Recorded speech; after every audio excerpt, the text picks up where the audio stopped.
बिहार विधानसभा चुनाव में आरजेडी की और महागठबंधन की हार के बाद से तेजस्वी यादव की एक तरीके से कहे तो मुश्किलें कम होने का नाम ले रही है। एक तरफ जहां तेज प्रताप यादव ने दही चूड़ा भोज के बहाने तमाम नेताओं को साथ ही साथ अपने पिता को भी मनाने में सफल हुए, वहीं अब कहा जाने लगा कि तेज प्रताप यादव लालू यादव के करीब जा रहे हैं। वहीं आज तेजस्वी यादव ने अपने तमाम सांसदों के साथ एक बड़ी बैठक बुलाई थी और बैठक में कई चर्चाएं हुई लोकसभा में, यानी सदन को लेकर के। संसदों का सदन बजट सत्र चलेगा, उसमें क्या क्या मुद्दे उठाने हैं, तमाम तरह की चर्चाएं हुई। साथ ही साथ ये भी कहा जा रहा है कि विधानसभा में क्या वजह रही, इन बातों का भी जिक्र हुआ। लेकिन अब रोहिणी आचार्य ने एक ट्वीट के जरिए तेजस्वी यादव पर निशाना साधा है। साथ ही साथ जो करीब रहते हैं उनके लोग, यानी संजय जो राज्यसभा सांसद हैं, हरियाणा के रहने वाले हैं, उनको लेकर के कई बार यानी रोहिणी आचार्य ने मोर्चा खोल दिया कि उनको पार्टी से हटाया जाए। तमाम रोहिणी आचार्य के समर्थकों ने भी मोर्चा खोला था।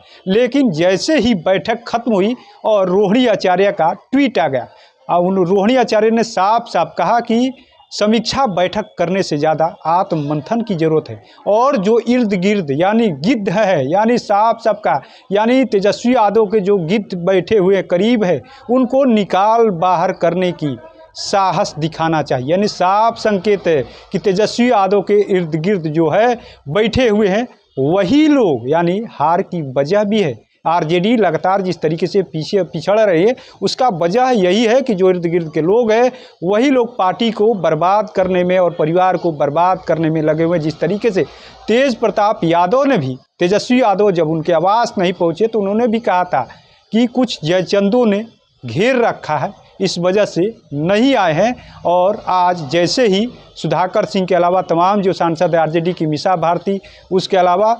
कई 4 सांसद हैं लोकसभा के, उसके अलावा राज्यसभा के एक सांसद हैं संजय यादव, इन सबके साथ तेजस्वी यादव ने बैठक किया। और बैठक में कई तरह के फैसले लिए गए कि बिहार का विशेष राज्य के दर्जे को लेकर के किस तरीके से केंद्र सरकार को घेरना है। साथ ही साथ बिहार विशेष राज्य का जो मुद्दा है, यानी जेडीयू ने उठाया था और लगे हाथ जिस तरीके से माना जा रहा है कि तेजस्वी यादव ने एक मास्टर प्लान बनाया है कि किस तरीके से बिहार को विशेष राज्य के दर्जे के बहाने नीतीश कुमार को यानी सदन में साथ किया जाए, यानी जो कमी है यानी आवाज़ को किस तरीके से बुलंदियों के साथ घेरा जाए। क्योंकि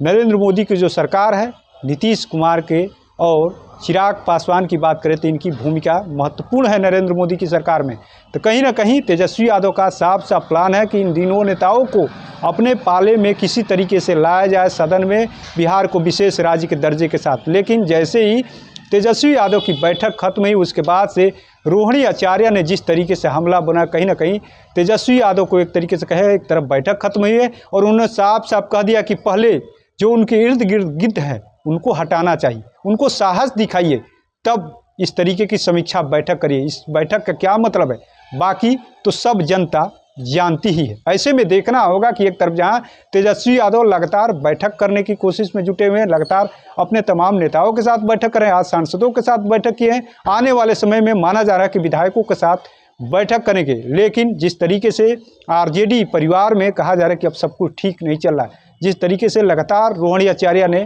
ट्वीट के जरिए या तमाम बयानों के जरिए जो है तेजस्वी यादव पर तो निशाना साधी रही है, साथ ही साथ जो उनके इर्द गिर्द लोग हैं उनको हटाने की एक तरीके से मुहिम छेड़ी हुई है। ऐसे में देखना होगा कि आने वाले समय में क्या आरजेडी और लालू प्रसाद यादव की बात करें जो सर्वे सर्वा है पार्टी के राष्ट्रीय अध्यक्ष, क्या कोई बड़ी कार्रवाई आगे चलकर करते हैं कि नहीं। NBC 24 के लिए पटना से कृपा शंकर।